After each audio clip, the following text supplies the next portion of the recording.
સૌનું સ્વાગત અલ્ટ્રાવિઝન એકેડમી પાટડી દ્વારા સંચાલિત ઈ-લર્નિંગ પ્રોગ્રામમાં. ધોરણ 11 કોમર્સ અને 11 આર્ટ્સના વિદ્યાર્થીઓ માટે એસપીસીસી વિષયમાં એસપી વિભાગનું પ્રથમ ચેપ્ટર ચાલી રહ્યું છે, એનો ભાગ 4. અગાઉ આ ચેપ્ટરના આપણે 3 વિડિયો લેક્ચરના સેશનનો વિગતવાર અભ્યાસ કરી ચૂક્યા છીએ. હવે આજે ભાગ 4.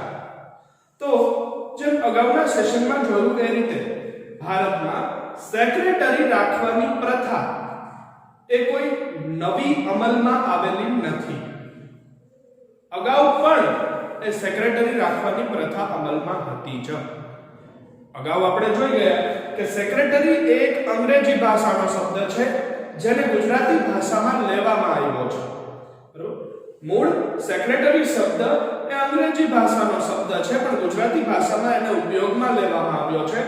ગુજરાતીમાં સેક્રેટરીનો અર્થ થાય છે મંત્રી અથવા તો સચિવ અથવા તો એને અંગત મદદનીશ પણ કહી શકાય. અંગત મદદનીશ એટલે કે પર્સનલ આસિસ્ટન્ટ. બરાબર? પીએ. પર્સનલ આસિસ્ટન્ટ શબ્દ સાંભળો અથવા તો સચિવ શબ્દ સાંભળો અથવા તો મંત્રી શબ્દ સાંભળો એટલે આપણને ખ્યાલ આવી શકે છે કે ઘણા બધા વર્ષોથી જૂના પુરાણા સમયથી એ ભારતમાં સેક્રેટરી રાખવાની પ્રથા અમલમાં છે. વખતો વખત એના નામોમાં પરિવર્તન આવ્યું છે પણ કામગીરી સમાન રહી છે. વખતો વખત એના નામ બદલાયા છે, નામ પરિવર્તન પામ્યા છે. રાજા મહારાજાઓના સમયથી ભારતમાં આ સેક્રેટરી રાખવાની પ્રથા અમલમાં હતી. ખૂબ જ જૂના સમયથી, સદીઓથી, સૈકાઓથી ભારતમાં એ સેક્રેટરીની પ્રથા અમલમાં છે. વાત કરીએ રાજા મહારાજાઓના સમયની તો એ વખતે જ્યારે ભારતમાં રાજાશાહી શાસન વ્યવસ્થા અમલમાં હતી એ રાજાશાહી શાસન વ્યવસ્થા વખતે પણ એ અલગ અલગ નામોથી સેક્રેટરી રખાતા હતા. એ ઉપરાંત સમાજના શ્રેષ્ઠીઓ એટલે શ્રેષ્ઠ વ્યક્તિઓ, સમાજના આગેવાનો, સમાજમાં આગળ પડતું સ્થાન ધરાવતા હોય એવા પ્રતિષ્ઠિત વ્યક્તિઓ એ લોકો પણ પોતાના અંગત કામકાજ માટે એ સેક્રેટરીની નિમણૂક કરતા હતા. ભલે એને મંત્રી નામ અપાતું અથવા તો સચિવ નામ અપાતું અથવા તો એને અલગ અલગ સમય અલગ અલગ નામથી ઓળખવામાં આવ્યા છે. બરાબર? સૌથી પહેલા વાત કરીએ રામાયણ કાળની. તો રામાયણના સમયમાં રાજા દશરથના મંત્રી સુમંત હતા, આર્ય સુમંત. બરાબર? રાજા દશરથના શાસનકાળ દરમિયાન એમના અંગત મદદનીશ તરીકે, એમના મંત્રી તરીકે સુમંત કાર્યરત હતા. દરેક નામો યાદ રાખવાના છે આપણે વિકલ્પો અને વાક્યની દ્રષ્ટિએ ખાસ. એ પછી વાત કરીએ મહાભારતના સમયની. મહાભારત કાળ દરમિયાન કૌરવ શાસન વખતે એ ધૃતરાષ્ટ્રના મંત્રી વિદુર હતા, એટલે કે એ વખતે પણ આ પ્રથા અમલમાં હતી. ત્યાર પછી ભારતમાં મોગલ સામ્રાજ્ય આવ્યું છે, મુગલોનું શાસન સ્થપાયું છે. મોગલ સામ્રાજ્ય વખતે એ લોકોને મંત્રી કે સચિવ કે અંગત મદદનીશ કેવા નામો નહોતા અપાયા, પરંતુ મુગલ સામ્રાજ્ય વખતે વજીર નામ અપાયું અને આ સેક્રેટરી કે મંત્રીઓ એ વજીર તરીકે ઓળખાતા હતા. જેમ કે ઉદાહરણ તરીકે આપણે જોઈએ તો અકબર રાજાના સમયમાં બિરબલ એના મંત્રી તરીકે હતા. અબુલ ફઝલ એ પણ એક પ્રતિષ્ઠિત નામ છે, તેમાં બિરબલ, અબુલ ફઝલ વગેરે જેવા એ મુખ્ય હતા. ત્યાર પછી રોમન સામ્રાજ્ય વખતે ભારતમાં ઘણા બધા શાસનકારો શાસન કરી ગયા છે. ફિરંગી પ્રજા, રોમન પ્રજા, ગ્રીકની પ્રજા, ડચ પ્રજા અને અંગ્રેજ શાસન. બરાબર? તો રોમન સામ્રાજ્ય વખતની વાત કરીએ તો રોમન સામ્રાજ્યમાં રાજાઓ વતી લખાણ કરનારને, રાજાઓ વતી અગત્યના દસ્તાવેજોનું લખાણ કરનારને સ્ક્રિબા તરીકે ઓળખવામાં આવતા હતા. રોમન સામ્રાજ્યમાં એનું નામ હતું સ્ક્રિબા. હવે સેક્રેટરી શબ્દ છે ને એ મૂળ લેટિન ભાષાનો શબ્દ છે. સેક્રેટરી શબ્દનો ઇતિહાસ જોઈએ તો સેક્રેટરી શબ્દ એ મૂળ લેટિન ભાષામાંથી ઉદ્ભવેલો શબ્દ છે અને એનો અર્થ થાય છે રહસ્યોની જાળવણી કરનાર. રહસ્યોની જાળવણી કરનાર, ગુપ્ત રહસ્યોને સાચવનાર, ખાનગી બાબતોને જાળવે, ખાનગી બાબતોને પોતાના સુધી મર્યાદિત રાખે કે રહસ્યો જાળવનાર કે રહસ્યોની જાળવણી કરનાર અથવા તો ગુપ્ત રહસ્યોને સાચવનાર એને કહેવાય છે સેક્રેટરી. અને એ સેક્રેટરી શબ્દ મૂળ લેટિન ભાષામાંથી ઉદ્ભવેલો શબ્દ છે. બરાબર. સેક્રેટરી એ અંગત મદદનીશ તરીકે કાર્ય કરે છે અને પોતાના માલિક વતી પત્ર વ્યવહાર કરે છે, પોતાના માલિકના વિવિધ રહસ્યોની જાળવણી કરે છે અને ત્યારબાદ પોતાના માલિક દ્વારા જે કોઈ પણ કાર્યને સોંપવામાં આવે એ કાર્યો કરે છે. સેક્રેટરી એક એવી વ્યક્તિ છે કે જેના વતી નિમાણો છે, જેના વતી કાર્ય કરે છે, એના રહસ્યોની જાળવણી કરે છે. દાખલા તરીકે કંપનીનો સેક્રેટરી હોય તો કંપનીના રહસ્યો, કંપનીની ગુપ્ત બાબતોની જાળવણી કરે. કોઈ રાજકીય નેતાનો સેક્રેટરી હોય તો એ નેતા વતી નિમાણો છે, તો એ નેતાના ગુપ્ત રહસ્યો જાળવે છે. બરાબર. કોઈ સહકારી મંડળીનો સેક્રેટરી હોય તો એ સહકારી મંડળીની ગુપ્ત બાબતોની જાળવણી કરે છે. એ જ રીતે કોઈ ફિલ્મી અભિનેતા કે અભિનેત્રીનો સેક્રેટરી હોય તો એના ગુપ્ત રહસ્યોની જાળવણી કરે છે. ટૂંકમાં સેક્રેટરી એક એવી વ્યક્તિ છે કે પોતે જેના વતી નિમાયો છે, પોતે જેને ત્યાં કાર્ય કરે છે, પોતાનો જે માલિક છે, બરાબર, એ માલિકના રહસ્યોની જાળવણી કરે છે, એ માલિક વતી પત્ર વ્યવહાર કરે છે અને બીજા જે કોઈ કાર્યો પણ એના માલિક વતી એને સોંપવામાં આવે એ તમામ સોંપાયેલા કાર્યોને પૂર્ણ કરે છે. એવી વ્યક્તિને કહી શકાય છે સેક્રેટરી. હવે પછી આપણે સેક્રેટરીની ત્રણ વ્યાખ્યાઓ સમજવાની છે. અલગ અલગ ત્રણ વ્યાખ્યાઓ એ સેક્રેટરીની આપવામાં આવેલ છે. એ ત્રણે ત્રણનો અભ્યાસ કરવાનો છે અને ત્રણ વ્યાખ્યાઓ ઉપરથી લાક્ષણિકતાઓ એટલે કે સેક્રેટરીના લક્ષણો પણ તારવવાના છે.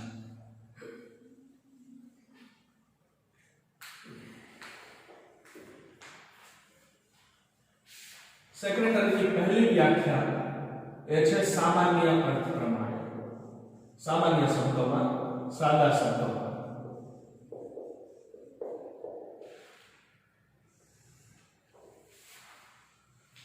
ખૂબ જ સરળ શબ્દોમાં કેવું હોય, સામાન્ય શબ્દોમાં કેવું હોય અથવા તો સાદી ભાષામાં કેવું હોય તો એની પહેલી વ્યાખ્યા છે સેક્રેટરીની. જુઓ, સેક્રેટરી એટલે એવી વ્યક્તિ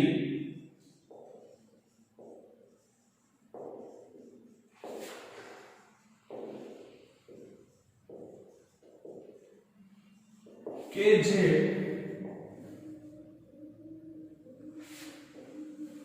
અન્ય વ્યક્તિ,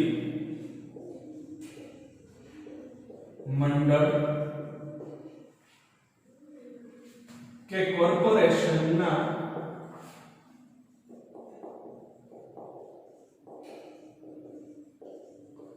રહસ્યોની જાળવણી કરે,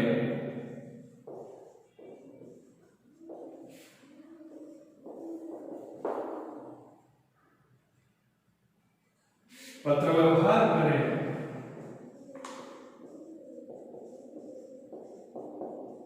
તેમજ કરારો, દસ્તાવેજો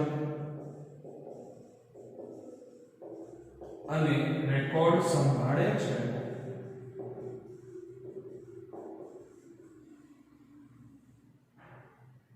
આ ઉપરાંત તેને સોંપવામાં આવતા અન્ય કાર્યો પણ કરે છે. આ ઉપરાંત તેને સોંપવામાં આવતા અન્ય કાર્યો પણ કરે છે. વિદ્યાર્થી મિત્રો, આ પહેલી વ્યાખ્યા છે સેક્રેટરી અને એ ખૂબ જ સામાન્ય અર્થમાં છે. બરાબર, સાદા શબ્દોમાં, સામાન્ય અર્થમાં કોને કહેવાય સેક્રેટરી. બરાબર, તો સેક્રેટરી એટલે એવી વ્યક્તિ, કેવી વ્યક્તિ તો કે એવી વ્યક્તિ કે જે અન્ય વ્યક્તિ, મંડળ કે કોર્પોરેશન વતી, બરાબર, પોતે જેના વતી નિમાયો છે. આપણે અગાઉ પણ ભણી ગયા કે મૂળ સેક્રેટરી શબ્દનો અર્થ થાય છે રહસ્યો જાળવનાર, ગુપ્ત રહસ્યોની જાળવણી કરનાર, ખાનગી બાબતોને, ખાનગી માહિતીને, ખાનગી રહસ્યોને સાચવનાર. બરાબર, તો સેક્રેટરી એટલે એવી વ્યક્તિ, કેવી વ્યક્તિ તો કે જે વ્યક્તિ વતી નિમાણો હોય તો વ્યક્તિના, કોઈ મંડળ વતી નિમાણો હોય તો એ મંડળીના કે મંડળના, કે કોઈ કોર્પોરેશનમાં સેક્રેટરી હોય તો એ કોર્પોરેશનના રહસ્યોની જાળવણી કરે, એના વતી પત્ર વ્યવહાર કરે, એ વ્યક્તિ મંડળ કે કોર્પોરેશનના અગત્યના અને મહત્વના દસ્તાવેજો અને રેકોર્ડ સંભાળે અને આ ઉપરાંત એને બીજા જે કોઈ પણ કાર્યો સોંપવામાં આવે એ સોંપવામાં આવતા અન્ય કાર્યો પણ કરે છે. આને કહેવાય સીધી અને સરળ ભાષામાં સેક્રેટરી. તો આ પહેલી વ્યાખ્યા છે. તો સેક્રેટરી એટલે એવો વ્યક્તિ અથવા સેક્રેટરી એટલે એવી વ્યક્તિ કે જે જો વ્યક્તિ વતી નિમાણો હોય તો એ વ્યક્તિના, મંડળી વતી નિમાણો હોય તો એ મંડળીના, કોઈ મ્યુનિસિપલ કોર્પોરેશન કે સંસ્થા વતી નિમાણો હોય તો એ કોર્પોરેશન કે સંસ્થાના. સૌથી પહેલા તો શું કામ કરશે? ની કામગીરી શું? તો કે ગુપ્ત રહસ્યોની જાળવણી કરશે. જેના વતી એ નિમાણો છે, જેને ત્યાં કાર્ય કરે છે એના ગુપ્ત રહસ્યોની જાળવણી કરે છે, એની ખાનગી બાબતોની માહિતી સાચવે છે અને જાહેર કરવા દેતો નથી. આ ઉપરાંત એના માલિક વતી એટલે કે પોતે જેના વતી નિમાણો છે વ્યક્તિ, મંડળી કે કોર્પોરેશન વતી પત્ર વ્યવહાર કરે છે, એના કરારો એટલે કે જુદા જુદા અગત્યના અને મહત્વના લખાણો, એના દસ્તાવેજો ડોક્યુમેન્ટ્સ અને એના રેકોર્ડ એટલે કે રજિસ્ટર સંભાળે છે. આટલું તો કરે જ છે. શું? તો કે રહસ્યોની જાળવણી કરે, પત્ર વ્યવહાર કરે, દસ્તાવેજો અને રેકોર્ડ સંભાળે. આ ઉપરાંત બીજા જે કોઈ પણ કાર્યો એના માલિક વતી એને સોંપવામાં આવે એ બીજા અન્ય કાર્યો પણ કરે છે. આવી વ્યક્તિને સેક્રેટરી તરીકે ઓળખવામાં આવે છે. હવે જોઈશું આપણે સેક્રેટરીની બીજી વ્યાખ્યા જે છે ઓક્સફર્ડ ડિક્શનરી મુજબ આપવામાં આવેલી છે.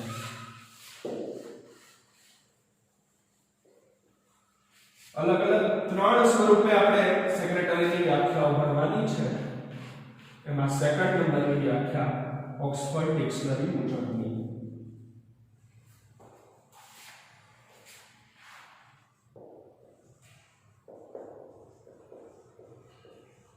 ઓક્સફર્ડ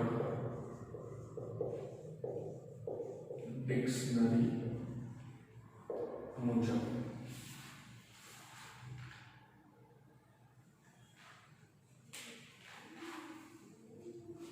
શું છે ઓક્સફર્ડ ડિક્શનરીની વ્યાખ્યા? તો કે સેક્રેટરી એટલે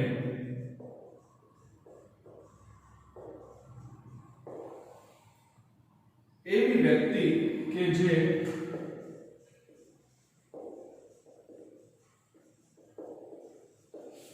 જે અન્ય વ્યક્તિઓ વતી લખાણ કરવાનું કામ કરે, અન્ય વ્યક્તિઓ વતી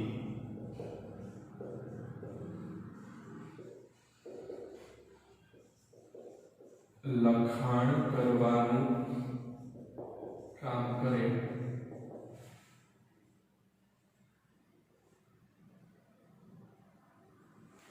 અને મોટા ભાગે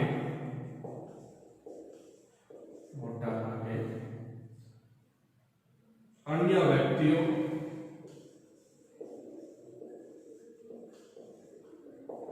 મંડળીઓ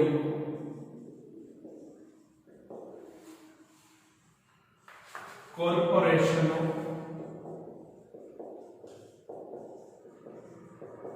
કે જાહેર સંસ્થાઓ દ્વારા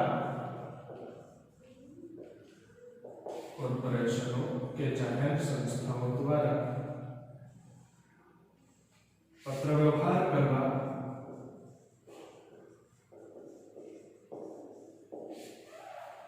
માહિતી સાચવવા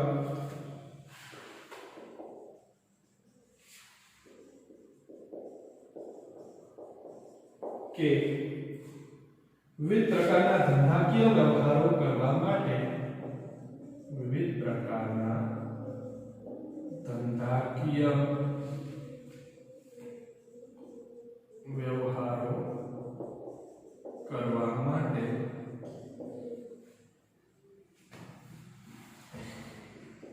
તેની નિમણૂક કરવામાં આવે છે.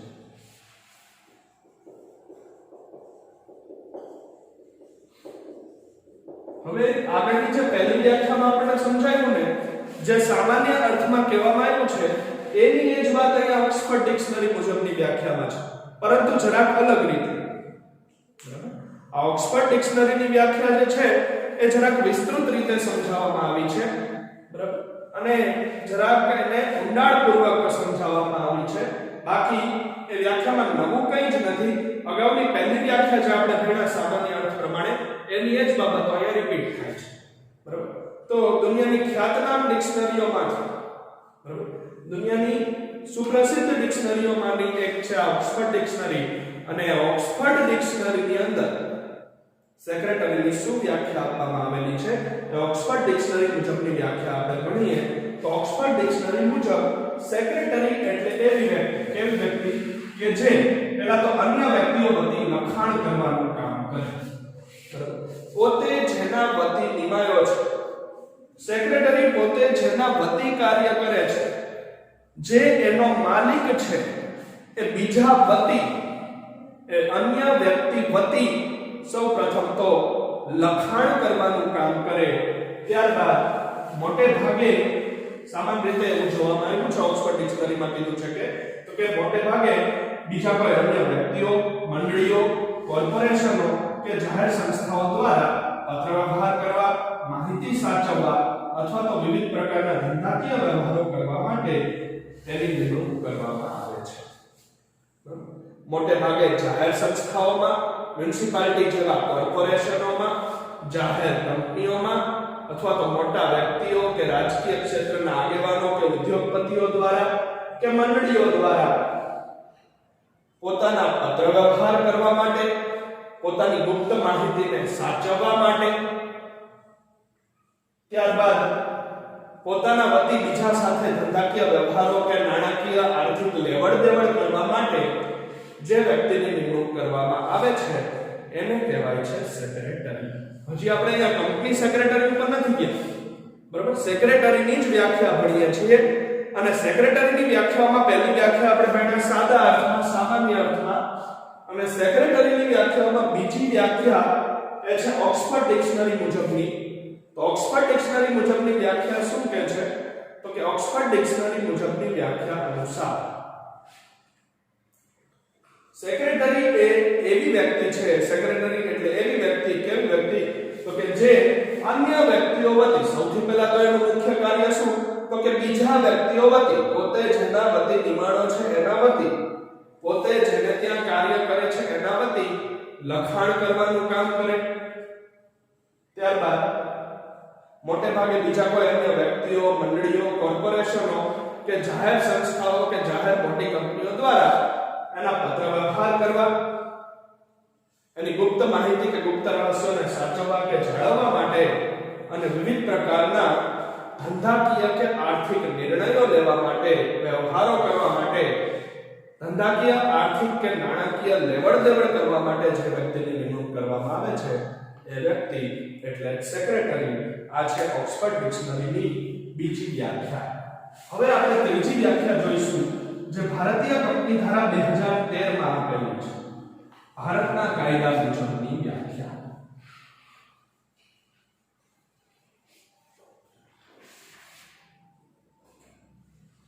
સેક્રેટરીની ત્રીજી વ્યાખ્યા એ છે ભારતીય કંપની ધારા 2013 મુજબ.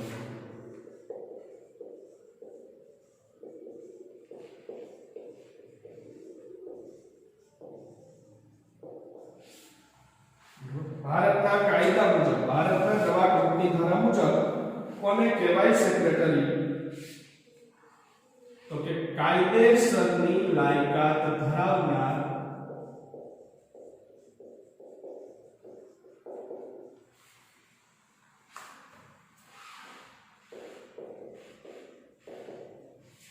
એવી વ્યક્તિ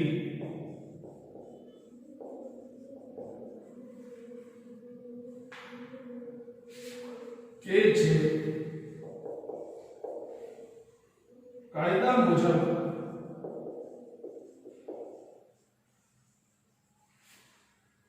વહીવટી ફરજો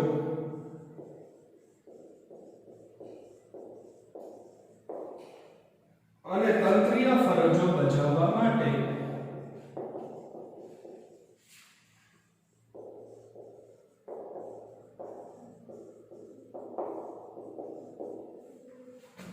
નીમવામાં આવેલ છે।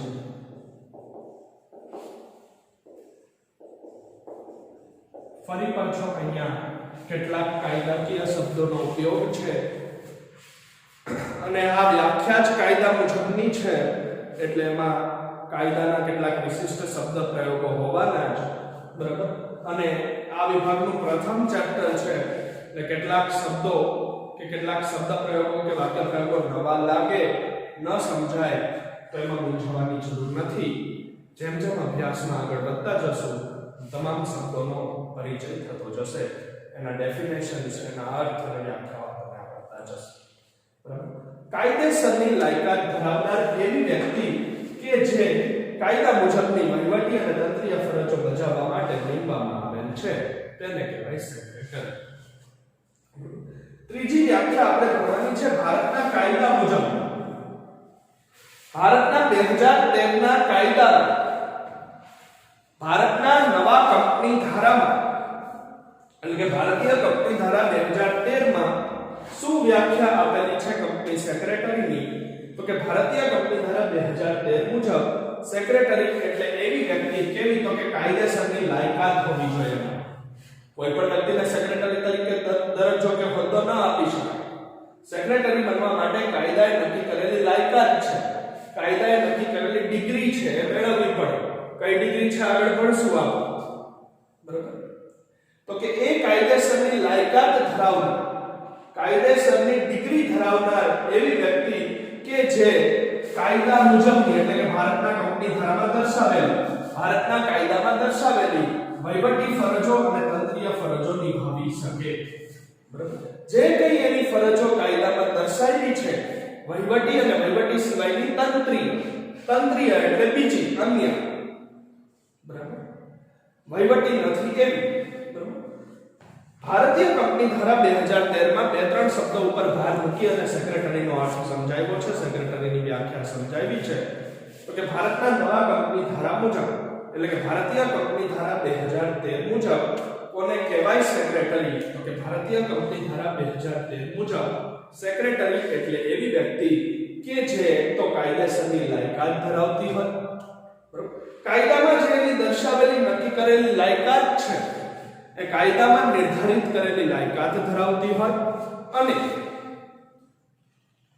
એ લાયકાત ધરાવનાર એવી વ્યક્તિ કે જે કાયદા મુજબની વહીવટી ફરજો અને તંત્રીય ફરજો બજાવવા માટે નિમાયેલ હોય, બરાબર?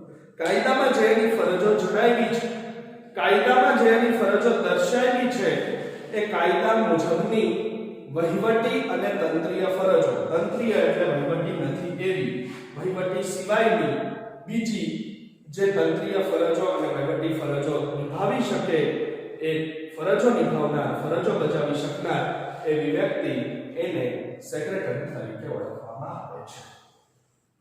હવે સેક્રેટરીના લક્ષણો, 6 લક્ષણો છે, ખૂબ જ અગત્યનો પડતા ચેપ્ટરની અંદર સેક્રેટરીના લક્ષણો।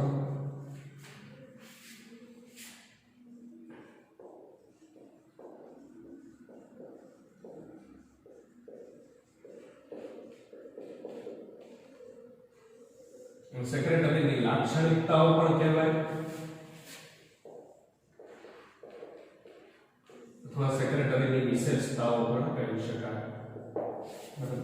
6 લક્ષણો છે, 2 અથવા 3 માર્ક્સમાં આપણને પૂછાઈ શકે છે। પહેલું લક્ષણ સેક્રેટરીનું કે સેક્રેટરી યોગ્ય લાયકાત ધરાવતો હોવો જોઈએ।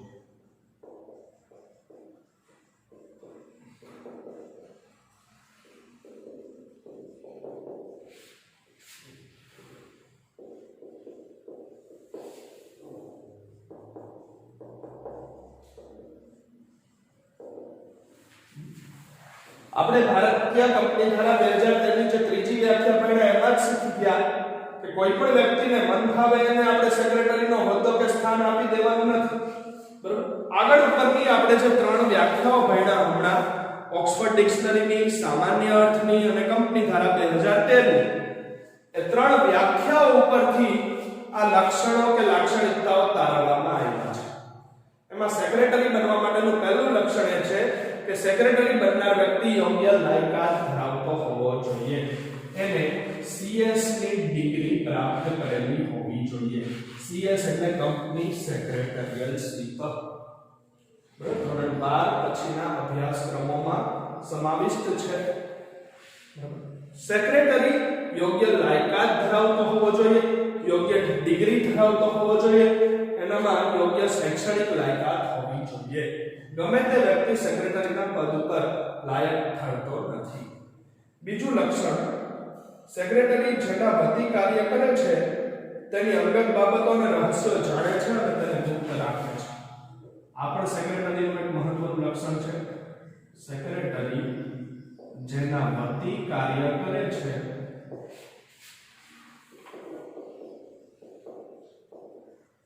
તેના રહસ્યો અને અંગત બાબતો જાણે છે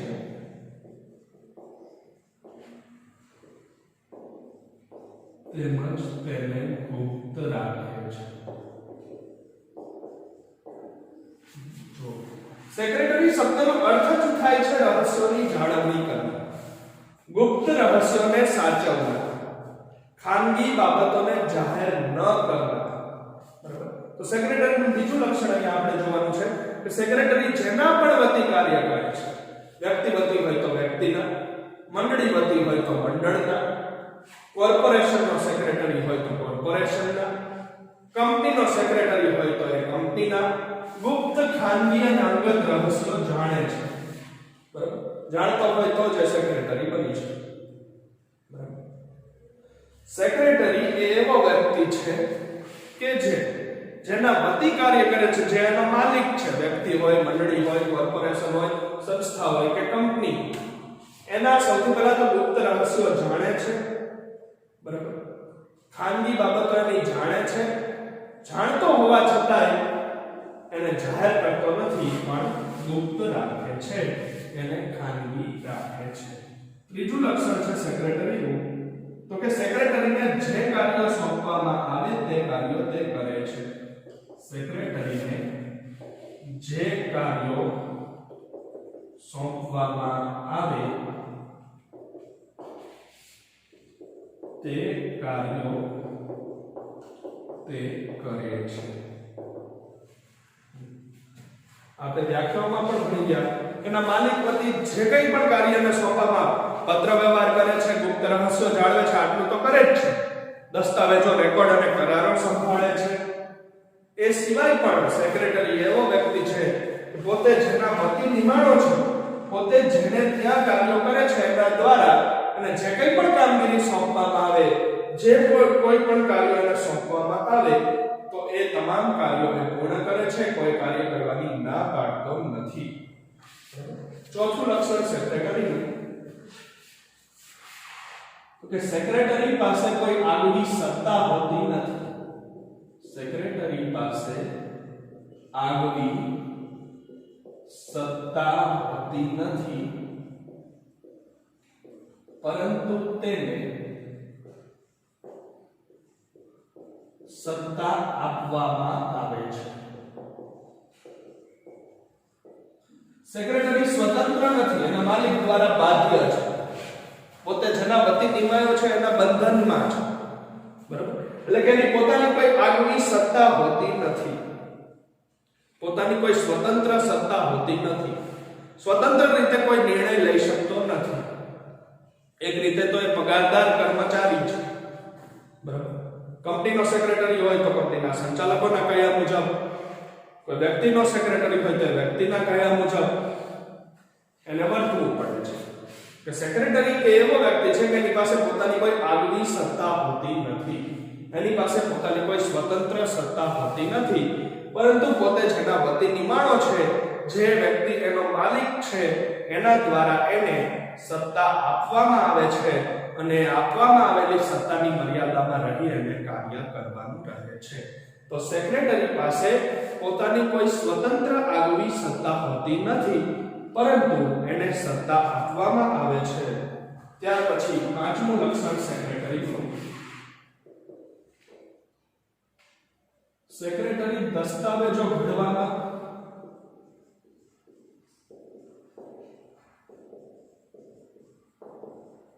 અને કરારો કરવામાં મદદરૂપ થાય છે.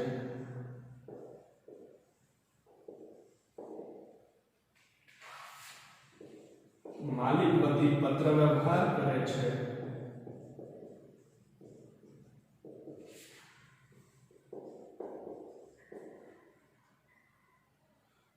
અને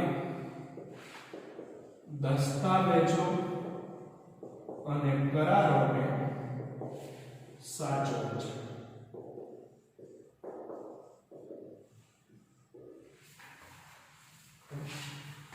સેક્રેટરી એ એવો વ્યક્તિ છે કે જે એના માલિકને પોતે જેના વતી નિમાણો છે એને દસ્તાવેજો ઘડવામાં, દસ્તાવેજો તૈયાર કરવામાં કે એનું લખાણ કરવામાં, કરારો કરવામાં હેલ્પફુલ થાય છે, મદદરૂપ થાય છે. એ થઈ ગયા પછી એને યોગ્ય રીતે સાચવે છે, એને ગુપ્ત રાખે છે અને પોતાના માલિક વતી પત્રોની લેવડ દેવડ પણ કરે છે, પત્રના જવાબો પણ આપી શકે છે. તો કે સેક્રેટરી એવો વ્યક્તિ છે જેના માલિકને દસ્તાવેજો ઘડવામાં, કરારો કરવામાં મદદરૂપ તો થાય જ છે, સાથે સાથે એ માલિક વતી પત્ર વ્યવહાર કરે છે અને એના દસ્તાવેજો કે રેકોર્ડ કે કરારો સાચવવામાં પણ મદદરૂપ બને છે. છેલ્લું છઠ્ઠું અને સૌથી મહત્વનું લક્ષણ તો કે સેક્રેટરી તરીકે માત્ર જીવંત વ્યક્તિની નિમણૂક થઈ શકે. સેક્રેટરી તરીકે જીવંત વ્યક્તિની જ નિમણૂક થઈ શકે. જે વ્યક્તિ જીવિત છે, જે વ્યક્તિ પૃથ્વી પર અસ્તિત્વ ધરાવે છે, જે વ્યક્તિ પૃથ્વી પર હયાત છે, એવા જીવંત વ્યક્તિની જ, હયાત વ્યક્તિની જ સેક્રેટરી તરીકે નિમણૂક થઈ શકે. જે હયાત નથી એને સેક્રેટરી ન ગણી શકાય. કોઈ સંસ્થા, પેઢી કે કંપનીને સેક્રેટરી તરીકે ન નિમી શકાય. સેક્રેટરી તરીકે માત્ર ને માત્ર જીવંત એટલે કે જીવિત એટલે કે હયાત વ્યક્તિની જ નિમણૂક થઈ શકે. કોઈ પેઢીને, સંસ્થાને કે કંપનીને સેક્રેટરી બનાવી શકાય નહીં. તો આ 6 બાબતો એ સેક્રેટરીની લાક્ષણિકતાઓ છે. સેક્રેટરીના લક્ષણો પણ કહી શકાય અને લાક્ષણિકતાઓ પણ કહી શકાય, અથવા તો સેક્રેટરીની વિશેષતાઓ પણ કહી શકાય. કઈ 6 બાબતો? તો કે નંબર 1, યોગ્ય લાયકાત ધરાવતો હોવો જોઈએ, યોગ્ય શૈક્ષણિક એજ્યુકેશનલ ડિગ્રી એને મેળવેલી હોવી જોઈએ, CS ની ડિગ્રી. ત્યાર પછી તો કે જેના વતી કાર્ય કરે છે એના બધા જ અંગત રહસ્યો અને ગુપ્ત બાબતો જાણે છે, જાણતો હોવા છતાં એને ગુપ્ત રાખે છે. ત્રીજું લક્ષણ તો કે એના માલિક વતી, પોતે જેના વતી નિમાણો છે એના વતી જે કોઈ પણ કાર્ય એને સોંપવામાં આવે તમામ કાર્યો એ કરે છે. ચોથું લક્ષણ શું કીધું? તો કે સેક્રેટરી આખરે તો એક પગારદાર કર્મચારી છે, એના માલિક દ્વારા બાધ્ય છે, પોતે સ્વતંત્ર નથી, પોતે પોતાની રીતે નિર્ણયો લઈ શકતો નથી. એટલે કે સેક્રેટરી પાસે તેની પોતાની કોઈ સ્વતંત્ર આગવી સત્તા હોતી નથી, પરંતુ એના માલિક દ્વારા એને સત્તા આપવામાં આવે છે. ત્યાર પછી સેક્રેટરી એના માલિકને, એના વતી નિમાણો છે ને, દસ્તાવેજો ઘડવામાં મદદરૂપ થાય છે, કરારો કરવામાં મદદરૂપ થાય છે, પત્ર વ્યવહાર કરે છે અને એ દસ્તાવેજો અને કરારોને યોગ્ય રીતે સાચવે છે. અને છેલ્લું અને છઠ્ઠું લક્ષણ સૌથી મહત્વનું કે સેક્રેટરી તરીકે માત્ર એ જીવંત વ્યક્તિની જ નિમણૂક થઈ શકે. હયાત વ્યક્તિને જ સેક્રેટરી બનાવી શકાય. જીવંત વ્યક્તિ સિવાય કોઈ પેઢી, સંસ્થા કે કંપનીની સેક્રેટરી તરીકે નિમણૂક થઈ શકે નહીં. તો અહીંયા આપણે આ ચેપ્ટરનો અડધો ભાગ પૂરો કરીએ છીએ. સેક્રેટરીનો અર્થ એ મુદ્દો આપણે અહીંયા પૂરો થયો. હવે પછીના નેક્સ્ટ સેશનથી આપણે સેક્રેટરીના પ્રકારો વિશે વિગતવાર ભણીશું. Thank you all of you.